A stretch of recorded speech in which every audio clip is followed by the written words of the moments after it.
He kōna e purangi tēnei nā te reo irirangi o Aotearoa. This week on Voices, we have our Tauranga-based producer Justine Murray at the small rural town of Matapihi talking to a group of RSE workers.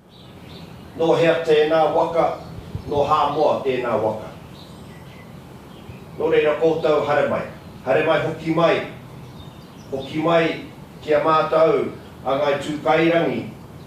Hare mai koutou I runga I te kaupapa e pāna kia tātou, no reira hare mai hoki mai.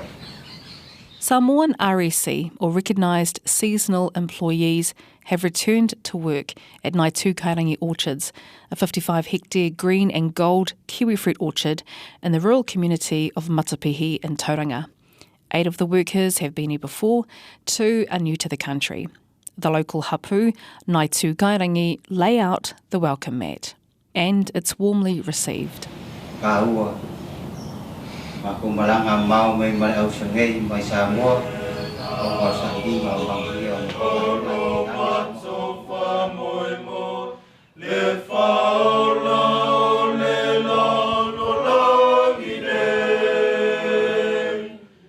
After the whakatau, the welcome ceremony, I catch up with orchard manager Andrew Wood, who understands the motivation of these young men. And it all starts with their families back home. These guys are a reliable workforce. They come in from the islands. It's a win-win for them and for us. So they come in, they work extremely hard. Their mahi is incredible. They'll work as much. We don't force them to work long hours, but they want all the hours they can get. And they're very, very grateful and appreciative for what they earn. They send most of it home. We've got a policy where we try to employ from a village and work with just a village rather than an individual, so as we can see the village is gaining some good out of it. And so they'll take home a lot of money, but 10 of them taking it to the village is huge. It's massive. So the village is capable of building a church, a school building, houses, a van, whatever, So, and they come back after 7 months, they go home for 5 months, and then they return and they take that money again next year. So it's an ongoing process. Then it's time for food. Morning tea is served here at Hunga Hunga Tōrua Marae, and there's some new food to try. Oh, so they've bought some snacks. Yeah. So what are those? So we call this kekesainga, so Chinese cookies. But we say, but the thing is, it's made out of or some of them. Oh. Just garlic, yeah. That's Fu'a Celestina Fisher. She provides the pastoral care on behalf of Ngāi Tūkairangi Orchard Trust. Fu'a is from Satapuala in Samoa and has a personal connection to the group. A lot of our whānaus are everywhere, but it was good to actually find out that most of the boys here that have arrived from my village are my relatives. It's an honour to actually have this opportunity, for the Ngāi Tūkairangi to actually open it up to our island people. I'm over the moon. And apparently back home, a lot of our whānau and a lot of their friends as well are fighting over the opportunity to come here. Most of them have added me on Facebook when they found out that I'm yeah, I'm the one involved looking after them and all that. And this is the orchard that these boys have been looked after, and I've started with Ngāi Tūkairangi was for them to feel like this is home. This young group of men from Samoa will live and work here in Matapihi for the next few months. They'll head home in December in time for Christmas. The kiwifruit industry on the whole has had a pretty rough time in the last few years.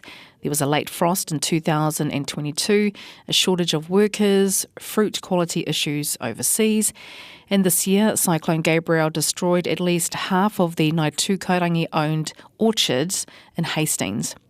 But there has been some good news. This year the Trust was a finalist at the Ahuwhenua Māori Farming Awards in horticulture.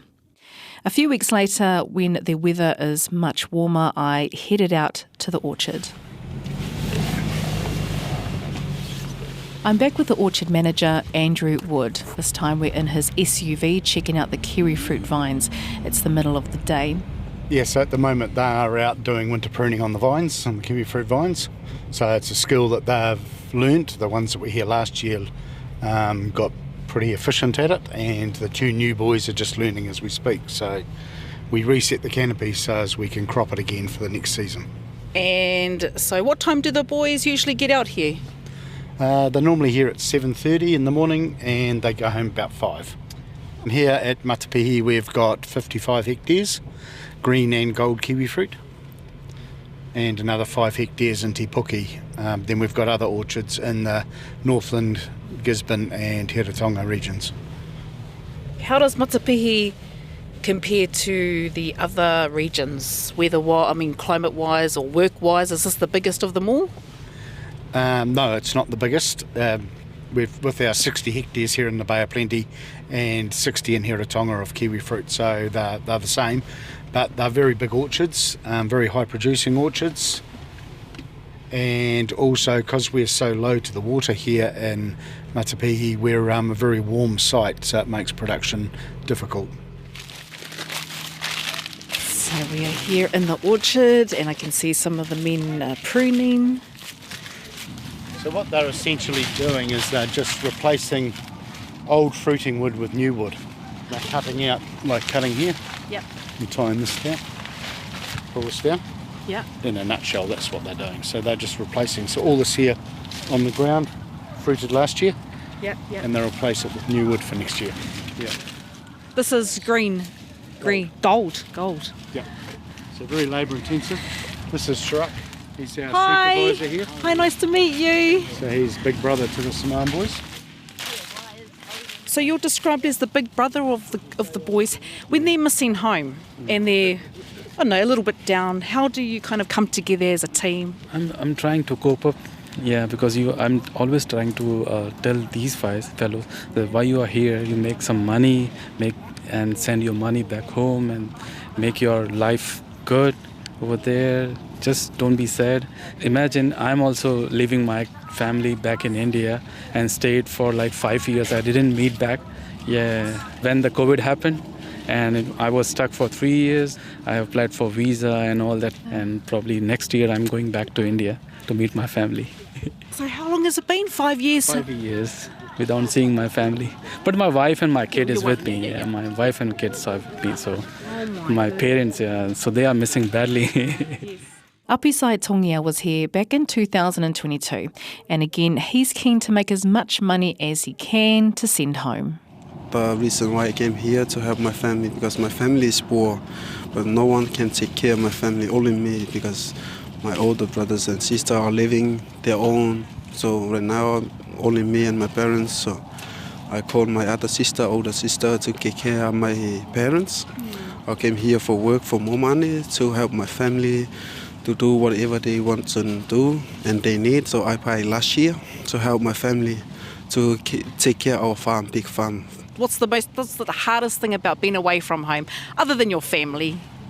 So the most thing I miss in my country, so my team, volleyball team. Volleyball? Yeah, and the food I like. The most thing I like pork. Yeah, I really like pork, and taro. So those are the most thing I missed, and my parents. Nifai Tautali Fereti is in the same situation, where family is front of mind. My family home, and also my village, and my church.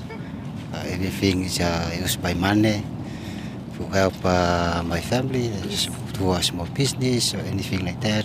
Help my village and my church too. Yeah. When I first met these 10 young men from Samoa a few weeks earlier, I'd heard their impressive singing voices on the marae. And now, here in the orchard, they sing to uplift each other.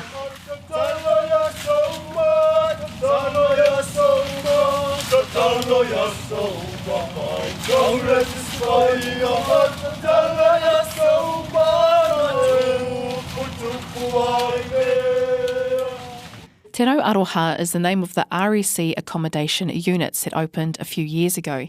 The name, Te Rau Aroha, is inspired by a canteen truck that travelled through North Africa and Italy during World War II. Dorothy McLaughlin takes me on a tour. So in the whole complex we can hold up to 24, but we only take 20, so we only like having 2 in a room, just so it makes it more comfortable and more relaxing for the guides and they're not on top of each other. It's just like set up like a little village so they can come outside and hang out and go into their rooms and have space, and yeah. So because there's a marae literally in a school about 1 minute drive from the RSE accommodations. So when they have functions, do they bring the leftover kai down here? Yeah, they do, and they let us know that it's down here for the boys. And even the community is really good. They'll make stuff for the boys, or they'll bring down clothing, like when they know it's raining or cold. They'll just make sure that they've got clothing, shoes, anything. So it's really cool. What are you having for your lunch? I make some noodles. And rice and fish. And now I cook a noodle. Someday he can eat bread. Bread? Yeah, bread and crackers. What about dinner? What's on the menu for tea? For dinner time? We can eat soup, chicken and curry and all of that kind of food. We can eat the dinner. And after lunch, it's time for another song.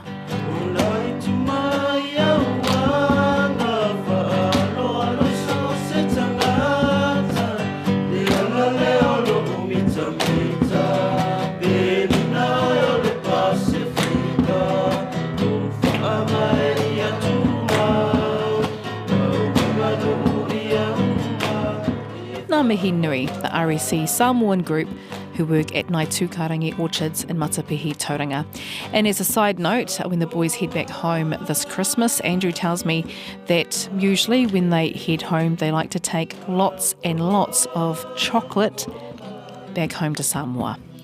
Thanks to Andrew Wood, Dorothy McLaughlin, Fu'a Celestina Fisher, Chirag Sawaria, Apisai Tongia and Nifai Totali Whiriti.